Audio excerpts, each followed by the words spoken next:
Greetings and salutations, Internet Distance. It is I, Wolfphototech, and here we are with another delightful video. This time we're going to cover Pathfinder Second Edition Remaster GM Core. Boy, that last video was really long. That took a while.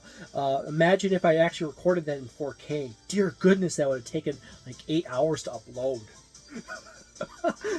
But anyways, I actually chewed through a whole bunch of stuff in the player core in that hour-plus video, pointing out some errors, and then complained about some bad decisions, talked about some good decisions, and also pointed out some subtle differences, but not covered every single thing, because that would have been way longer than an hour.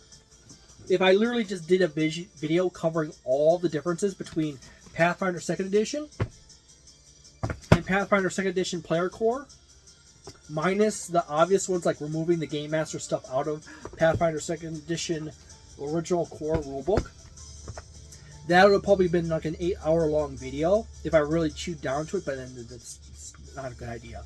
And if even then I would have to have been moving along pretty quick pace. But anyways,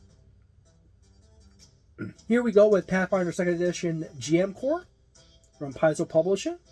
I see they got Logan Bonner and Mark Seifter still on the cover here because they just simply copy-pasted a whole bunch of stuff and then changed some words. However, they also then didn't do that in various areas, and then they completely gutted entire systems out and added new systems into the system. And other things, and changed names of spells, and changed the die damage for them, and changed the damage type, and changed around some mechanics on weaknesses and so forth. This book, MSRP is for $60. It is a bit smaller than the player core. This book actually comes out to 336 pages, not counting in the cover, the inside barrier cover page. But anyways, as you open up, you'll see that you got this piece of artwork. I also have to note that the remaster books have this green background, yellow front font. That is not a terrible set of color combinations. However, it's not a great choice of color combinations because yellow is not that good on green. If you're sticking to like yellow, you want to have something like purple, or a purple tone with yellow in front, or say a blue or something like that. Green is not the best color, but it's not the worst color. Putting yellow on top of orange is even worse.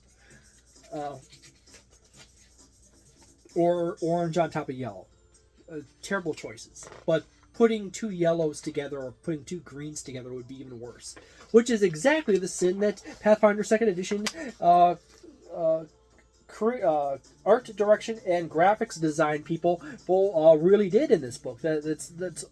I took a lot of art classes, and it's really fun to see some people really fail hardcore, not fail hardcore, but fail on a fundamental level of color choice in various areas. And they're professionals. So let's just say this: don't put a dark green on a slightly darker green. That is a terrible, terrible choice of color combination. Don't do it. That's actually, I'm gonna be really, really freaking mean to Kent Hamilton, Sonia Morris, and Sarah E. Robinson. Putting a dark green on top of another dark green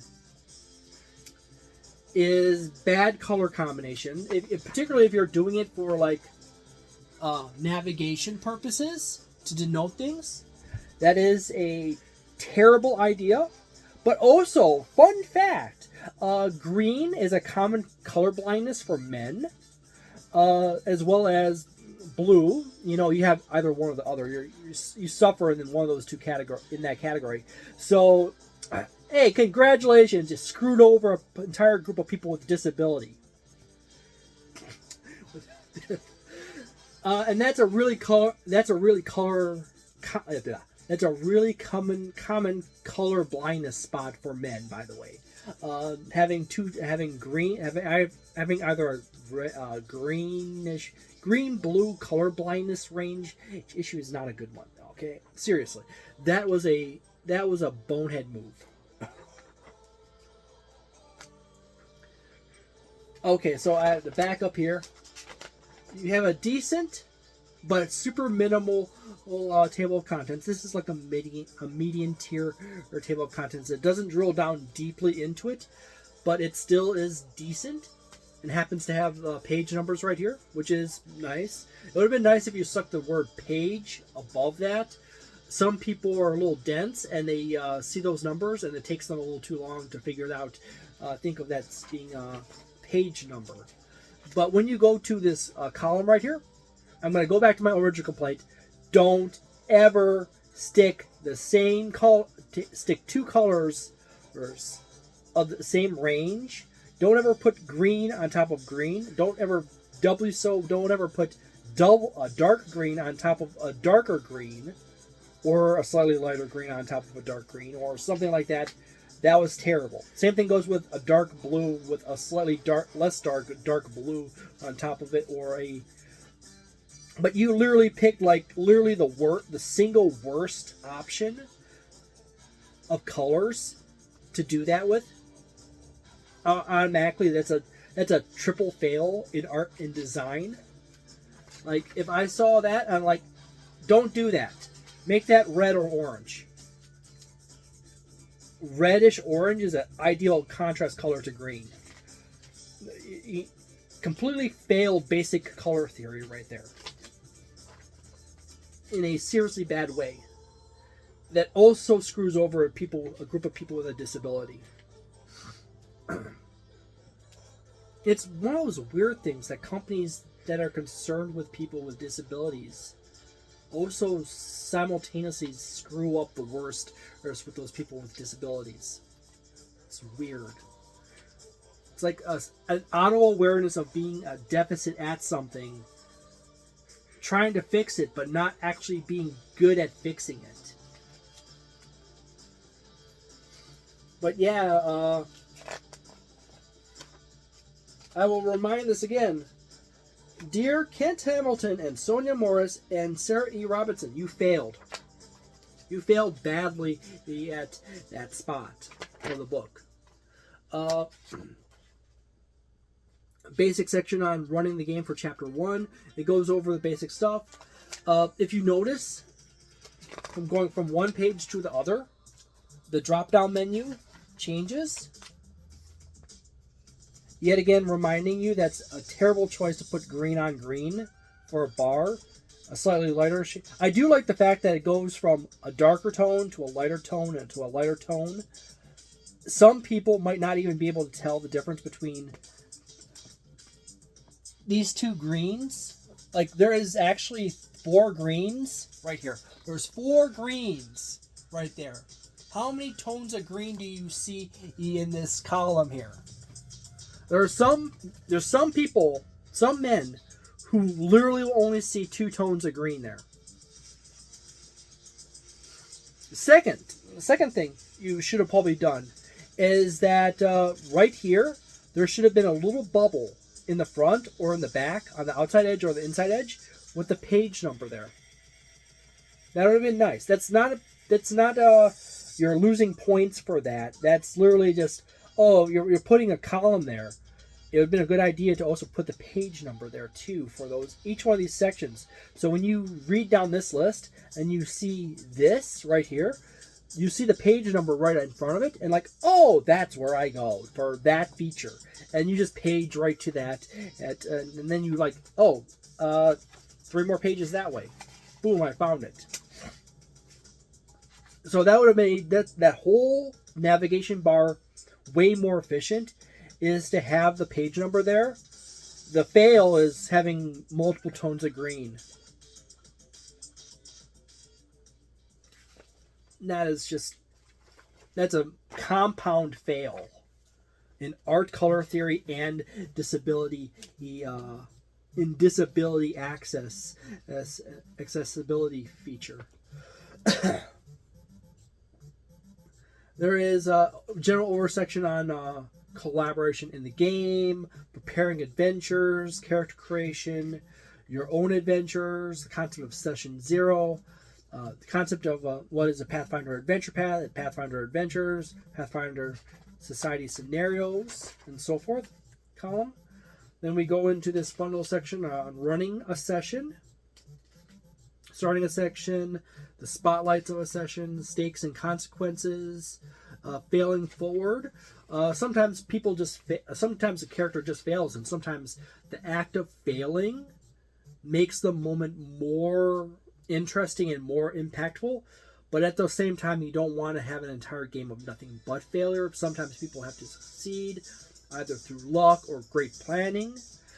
Preferably planning should be the primary win possibility. But if somehow some player oopsie doopsie goofs lucks, that's awesome, because then that player has a fun story to tell. Sometimes failure adds flavor, and sometimes character dying makes the story all the more impactful.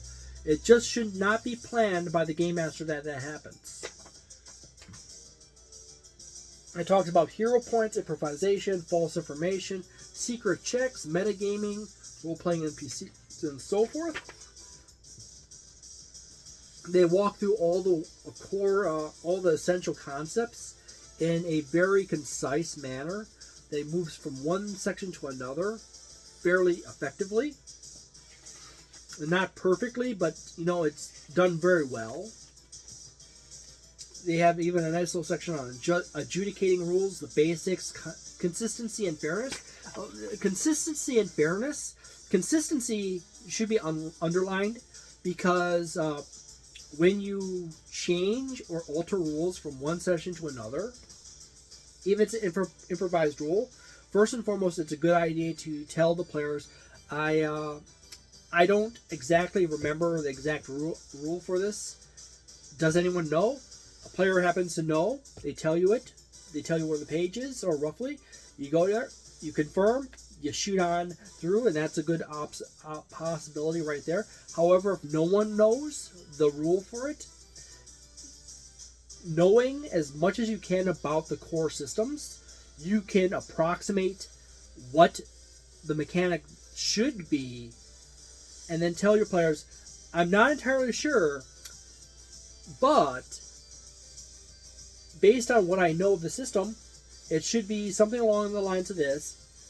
We should do this for now, and I'm going to go ahead and look up the correct rule when I have an opportunity, and I'll talk to you guys next time. But let's go ahead and roll those checks, or talk our way through the situation here, and we'll be good.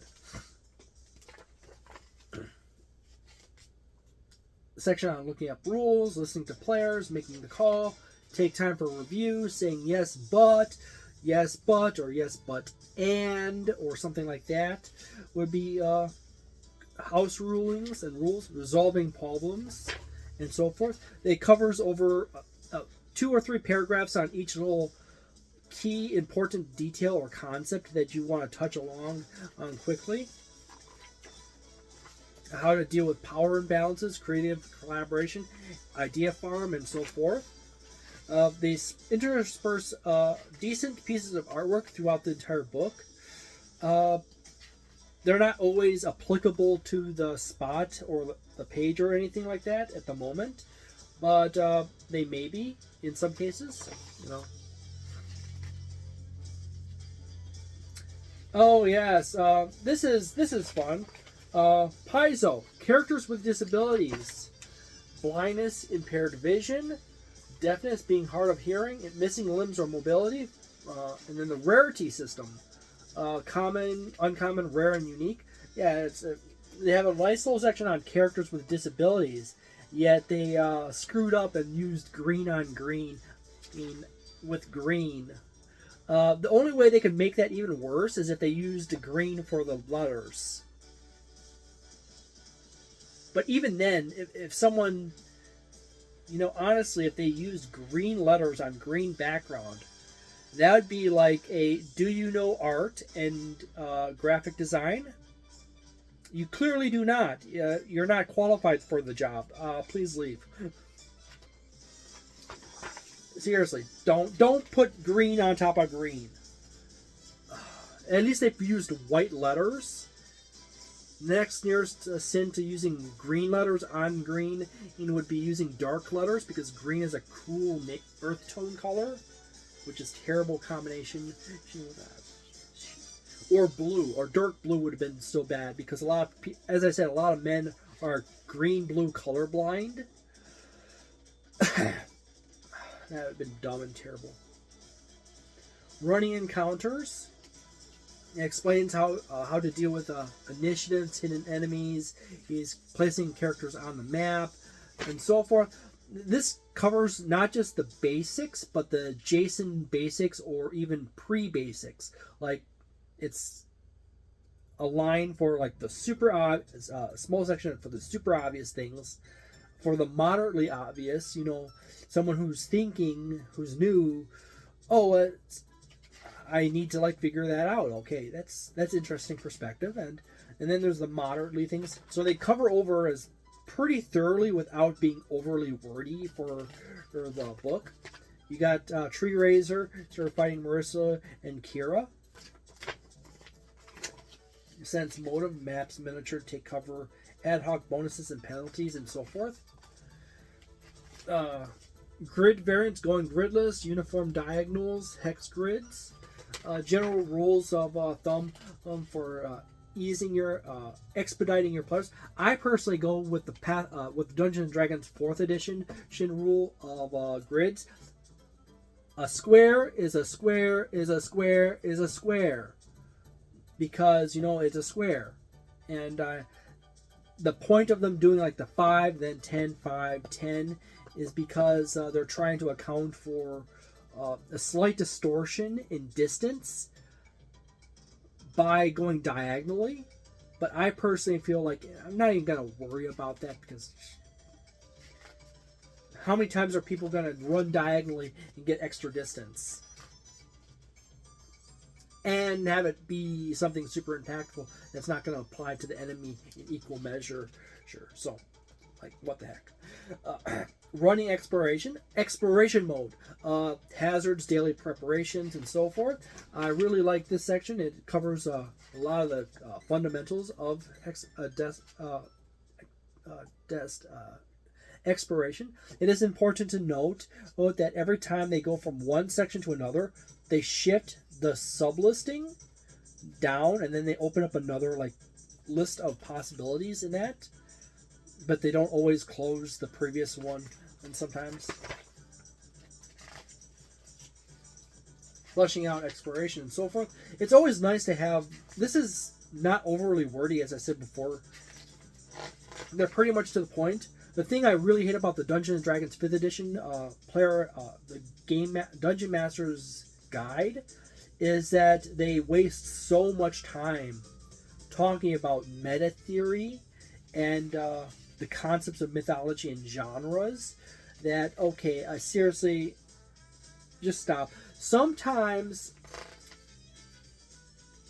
they go over that stuff and they waste so much time on it, in spite of the fact that a lot of people understand the concept of genres because they watch movies and TV shows. They know the difference between a tokusatsu. They know a giant atomic monster movie, or tokusatsu movie, or a 1950s movie, and they know action movies, they know chick flicks, and they know superhero movies, and they know spy thrillers, and then they know military movies and stuff like that.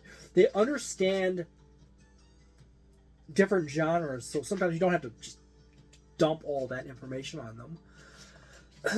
Yet again, it's sidebar. Depending on your color blindness level, you might only see 2 tones of green, or you might only see 3 tones of green in that whole sidebar. But anyways, here's a section on running downtime. They have Harsk pouring, looks to be a tea, but he's overspilling onto the table. I think he's struggling to get his arms that high to get over the edge of the table. They're very inconsiderate of people of short stature, apparently. I'm joking. It's that's clearly something that's occurring with Harsk because he has to raise his arms that far up just to get them at the height of the table. But anyways, they got a section on success and failure with running downtime activities like going to the guild, herbalism lore. A little section on tasks and events, earning income tasks, academia, library, other educational lore, crafting, engineering lore, food, drink lore, genealogy, guild lore, herbalism lore, legal lore, mercantile lore, mining lore, performance, politics lore, sailing lore, underworld lore, and warfare lore. Does it continue on to the next page? And yes, it does. It continues on to craft or earn income crafting, create a forgery society, earn income general, earn income performance, subsist survival, buy and sell items, and retrain. And throughout this whole thing, they go over all the little rules and bits. It's for doing those things, you know, like retraining skills, retraining feats, retraining various other fun things. They got a section on difficulties and so forth. I'm looking at the book and I'm turning a page here, and yet again, it's just good. I do like the fact that they chose a color as the base theme, and you got white, you got tans, you got like. You have to look at that color. They have some kind of maroon or something like that.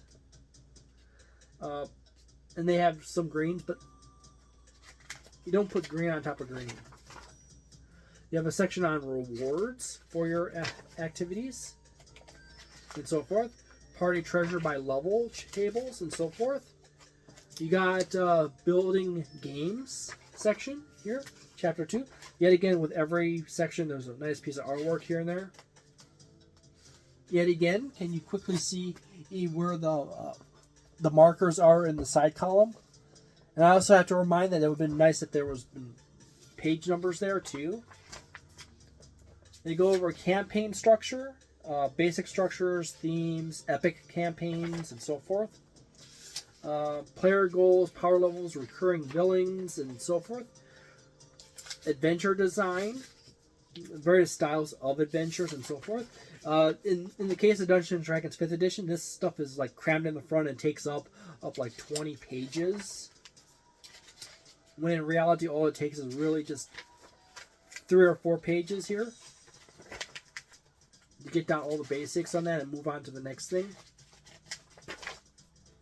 Kind of have to keep in mind what people are going to be exposed to in society from day to day, and by doing that basic understanding of like, genres, quick allegory is a movie or metaphors. You can use people like a heist movie, action adventure movie, stuff like that. People click along pretty quickly and like, oh, okay, I get it. I can make a heist game if I wanted. This is a section on variant rules. At some point, I think I said there wasn't variant rules in this book, but which is not the case. There actually is variant rules. It's just not exactly the same entire. They got variant rules here. They got automatic progression, bonus progression, as a variant rule here. General rule with Pathfinder, with any TTRPG, is you want to at least play it a few times, not using variant rules, just basically just running through the game, because once you've done that a few times, you kind of know what kind of style you like as you're going, and you could then later on adjust it to make it work better for you. Proficiency without level 0. I actually would like level 0 to be built in by default, as if all characters have the option. All game masters can say, like, just put your character to level 0. Boom. You're good to go. In fact, when I get done writing up my own TTRPG, that is one of the things that's going to be in. Every one of them is a level 0 start point. You have a nice section on afflictions, starting out with curses, various levels of curses, and mechanics for resolving and inflicting them. Then you have diseases. And then we have environments, like listing out Arctic, forest, mountain, desert, swamp, plains, urban, underground, and so forth. They also have information talking about climate.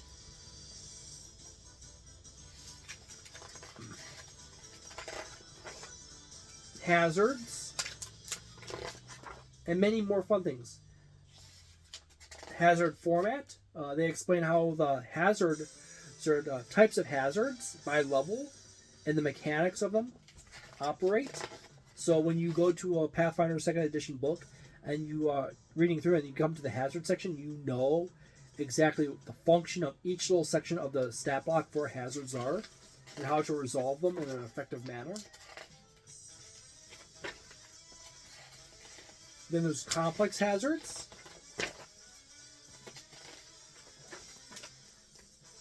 And then in rules for building hazards, so if you really want to just build a nightmare hazard for your players, you can do so. Stealth, disable, various tables for doing so, offense, defensive characteristics, and so forth.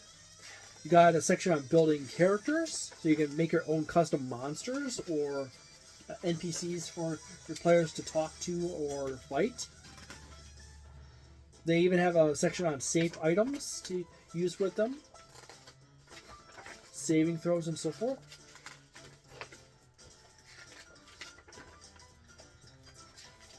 And they go through a good bit of effort of giving you all the characteristics, like you want to attach an aberration. What kind of stuff is usually common with aberrations? What's commonly with elementals or fae or fiend or fire? Every tag you stick on adds a set of characteristics to that creature. You got a section on building NPCs specifically. Building items. You want to make a new magic item or a new tool? Go for it. This is a nice thing about Paizo. This is that they oftentimes will include a lot of mechanical information that allows you to understand, if I wanted to make this thing and make it balanced to the system and to a level, I can do that. I just have to go to the chapter, read through it, see the math. Okay, I understand how they balance this mechanism to this mechanism and how to put them together, and click. And there you have a new magic item for your world. Building worlds, which is nice. Yet again, this is another thing in the Dungeons & Dragons 5th edition Dungeon Master's Guide, where they just crammed it in the front and it takes up way too many pages. And the Dungeon Master's Guide really should be just a guide to teach you how to... The fundamental nature of a Dungeon Master's Guide is that for a Dungeon Master who has not Dungeon Mastered a TTRPG before, you would think the things that are most important in the front is how to run a game from start to finish and understand all the basic mechanics from start to finish. Wizards of the Coast, being this incredibly weird company, thought it was a good idea to put lore, world building, and genres, and all that really deep meta concepts at the front, and then bury the construction rules somewhere in the back in various chunks. So there you go. You got Chapter 3, Lost Omens. This section was originally in this book for the original Pathfinder Second Edition. They have moved it over here. They've done some updates to make things line up with the changes of the system. But it's pretty much all here. Many of the sections in this book are word for word from this book. So if you've read this book already and you come to this, you will be reading the same thing over again with maybe just a keyword changed here and there ever so often.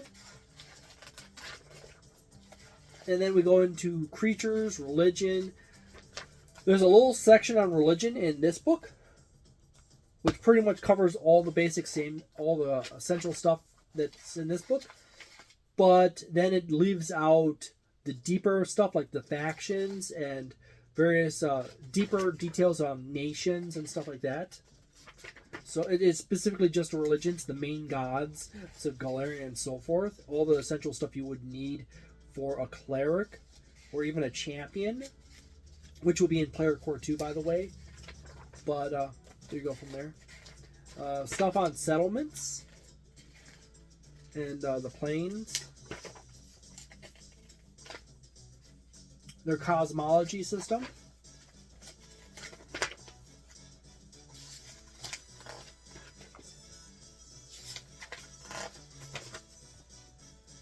Subsystems, which was also in the Game Master Guide made for Pathfinder Second Edition. You got the system for victory points, influence, and many more. Research, if you really want to research. Chases and building chases. The monk will win.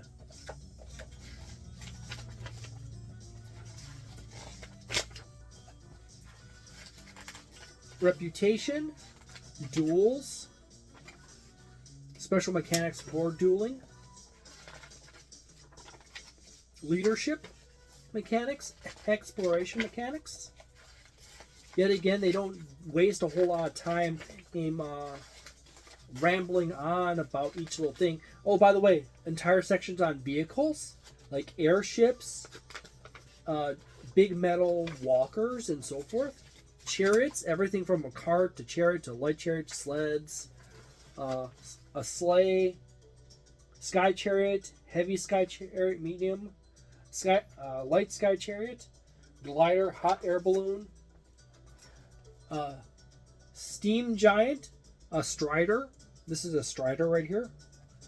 Galleys, longships, rafts, rowboats, sailing ships, and so forth. They could have gone a few more pages with boats and various other things. And other types of carts. That would have been nice. Then you go into the treasure trove section, which goes over all the rules for reading various items, characteristics, as well as magic items and crafting as well. You got a section on runes and pricing.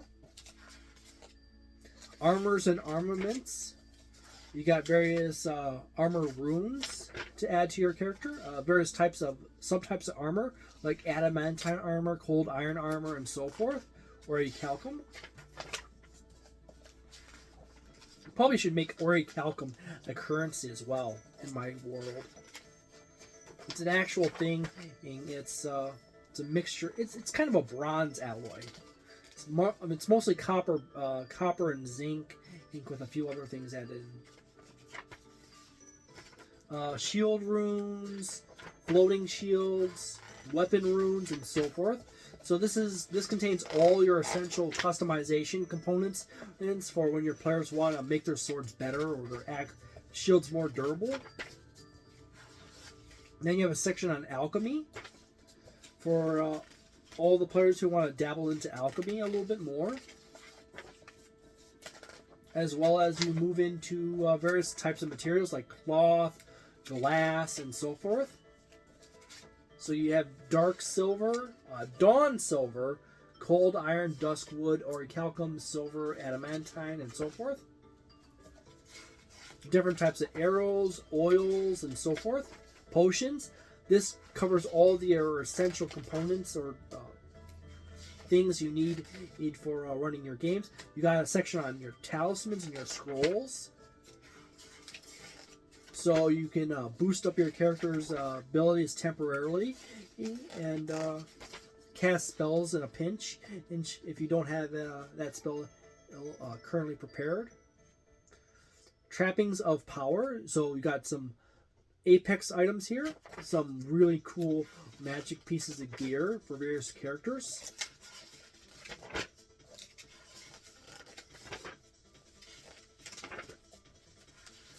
And so forth. You got some nice selection of staves, wands, various worn items like rings, aeon stones, cloaks, and so forth. Bands and braces and glasses and gloves and masks and hats and shoes and earpieces and earrings and slippers and cauldrons and all kinds of cool stuff. You got a section on gems and art objects, artifacts, intelligent items section here as well, with a beautiful range of options, as well as relics and so forth. Yet again, can you see the tone of green? It's tabbing things. It's actually in the bottom by now. All kinds of cool stuff. You got treasure tables in the very back, right around page 320. And it's by level, permanent items and consumables. And then you got the rules glossary that starts in at 326,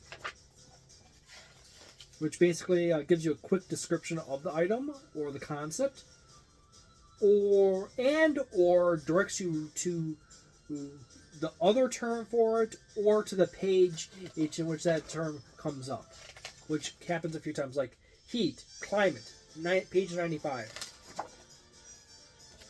and so forth. Mwange Expanse, page 152. Mutagen, Player Core 2. So it even references the other books, even books that are not out yet as well. Yet again, you have the same piece of artwork as the front and back. So there we go. It is important to note that it does have several variant rules, but it does not have the full range of variant rules. It's also missing the NPC Codex, which is also in the Game Master Guide for Pathfinder Second Edition. So if you want a whole bunch of NPCs already pre-made, you're going to have to go over to the original Pathfinder Second Edition Game Master Guide for stuff like that. Both of these books, this book as well as the Game Master Guide, are still very useful for Pathfinder Second Edition Remaster. This book is not so useful for the original Pathfinder Second Edition, because if you happen to have the original Pathfinder Second Edition, this book, and the Game Master Guide, you pretty much have all the stuff that's in this book. There's only a few new things that are added in here that are not essential to the older version of Pathfinder Second Edition. So this is really a situation where it's like, oh, if you have the original version and you're running the original version, you could pick this up, but there's no real big gain to it unless you want to like add in some of the new mechanics into your old version of Pathfinder Second Edition. But if you're playing Pathfinder Second Edition Remaster, you currently want to get the Game Master Guide currently, because the Game Master Guide contains a bunch of stuff that's not in this book at all. And anyways, this book probably could easily have had another 50 pages added to it and been perfectly fine. It only goes to, as I said before, page 336. So they could probably have brought it up to 375 and been no problem. That would have been perfectly fine. The new player core, by the way, goes up to 462. So I would say definitely they had a lot of space left over that they could have included the NPC Codex from the original Pathfinder 2nd Edition in this, updated to Pathfinder 2nd Edition Remaster. It would have been nice if they did. Personally, I think this is basically a 4-star for Pathfinder 2nd Edition Remaster. It would have been better if they had an NPC Codex in it. If you're playing Pathfinder 2nd Edition Original, this is a 2.75 star. There's really not much value to owning this book if you're playing the original version. You get some updated items in it and a few new mechanics added in, but you could just like, I don't really need that, and just roll along and be perfectly fine. They added some more stuff for shields, loads into this, and a few other things that would really help out. So, if you're a player, unless you're planning on becoming a game master, or you want to double check your game master's work, there's really no reason to buy this book. You buy this book. If you're a game master and you want to run Pathfinder Second Edition Remaster, you want these two books. You want a bestiary. I suggest bestiary 1 or 2, or both. And you're going to want the Game Master guide for the original Pathfinder Second Edition, just so you have the full range of options to run Pathfinder Second Edition Remaster. You're going to have to adjust the stuff out of the bestiaries, and you're going to have to adjust some of the stuff from the Game Master guide for the NPCs, but that's no big deal. So, probably the harder thing is to adjust alignment, damage, weaknesses, and resistances, and not screwing up spells is because they changed a bunch of different stuff between spells, such as changing damage types on a few spells, changing schools, changing the names, not on the same spells all at the same time. They also changed how much damage, the damage die, whether it's a saving throw versus a hit roll. So, I personally feel that Pathfinder Second Edition Remaster is really Pathfinder Second Edition, Pathfinder 2.25 edition. Calling it Pathfinder 2.1 actually marginalizes it too much. It makes the changes seem smaller than they actually are. Because psychologically, when you start throwing in multiple spells that have different they're essentially the same spell that has a different name, and then some spells go from attack rolls to saving throws, and then some spells change the damage die, and some spells change progression, and some spells change a little this and a little that, and it's not entirely the same spells. Even spells that retain their original name have new mechanics added to them or removed from them.